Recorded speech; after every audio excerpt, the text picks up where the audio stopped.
Here we are, day one. This is the pro-life vigil held the night before the march.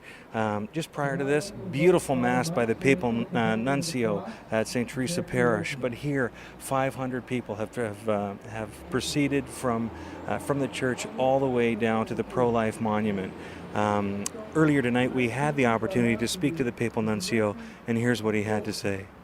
Yes, I can repeat today the message I have made here in this evening in the vigil, to say to the young people that to make a word of courage, you have to be happy to feel that we are members of the church.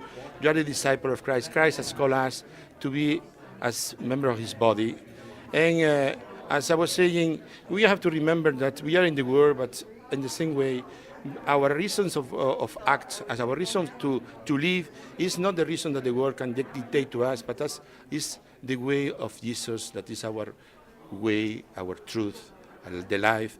Is He who is proposing to us as to be the proposal of our behavior, our way to act. I have to say that now you have in these times, in these days, you see, I'm talking very much about the Church, Christ, the Holy Father Himself has said that. But I can repeat the same word of the Holy Father, that we have to be courageous. We have to recognize, that the sin is inside the Church, we are sinners.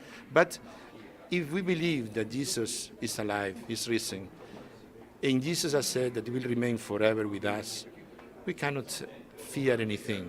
He is with us. We have had past crises, difficulties, created, repeat, for ourselves, but we can overcome. I send to you all the young people to go ahead, to be courageous, to be also to allow that Jesus enter in your life, and to fill your heart of joy. This is joy, this happiness, this hope also. And I will ask you a particular intention. In this time, there is a particular category of members of the church who are suffering very much. The priest. Pray for your priest. Be close to your priest. You know that it's a category that has been targeted now because of the sin of some priests, but the majority of your priests are the holy people that in this moment are suffering for this situation, and they need your neighborness, they need your compassion, they need your prayers. Please make this a center in this tomorrow. Yes, witnessing the world, your faith in life, your defense of life and truth, and also have a special remembrance in your prayer for your priests and your pastors that are the members has been chosen by Jesus to guide you, and they need your compassion, your love. Thank you very much. God bless you all. So now let's catch a little bit of the excitement, a little bit of the prayer, a little bit of the hope that we're feeling here tonight at the Pro-Life Vigil. And that's why I want you who are more mature to be a source of hope and strength and encouragement to the young. And you young, to be you are a source of hope to those of us who are older. I at the time, I didn't really know exactly what the pro-life movement was. And I knew what abortion was, but I didn't have a full understanding of what it really meant and how it affected people.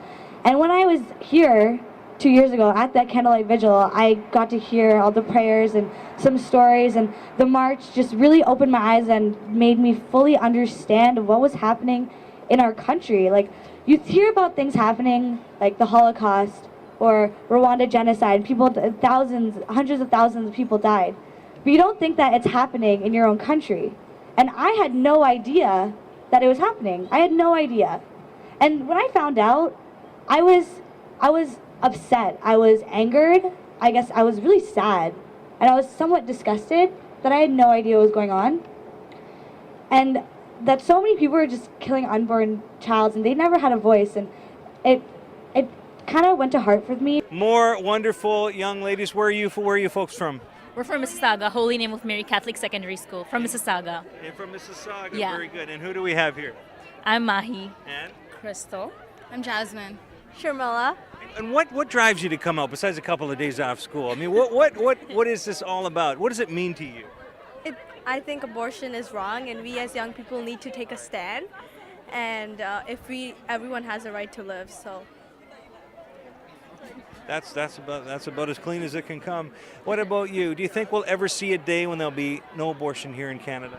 I believe so. If we have such rallies as this every year and we come together as a group, as a Catholic community, and we proclaim all our faith, I think a day will come when abortion will be gone forever. At the end of a very successful prayer vigil and Mass, we don't even say goodnight right now because all night long there will be adoration of the Blessed Sacrament at St. Patrick's, and people will be praying all night long for the unborn as we look forward to a very successful and a very beautiful March for Life tomorrow on Parliament Hill. Now to sing us out, we have these ladies from where are you from? Mississauga. Mississauga and Brampton and all over Greater Ontario. To sing us 1, 2, 3. We want to see, we want to see, we want to see Jesus lifted high. We want to see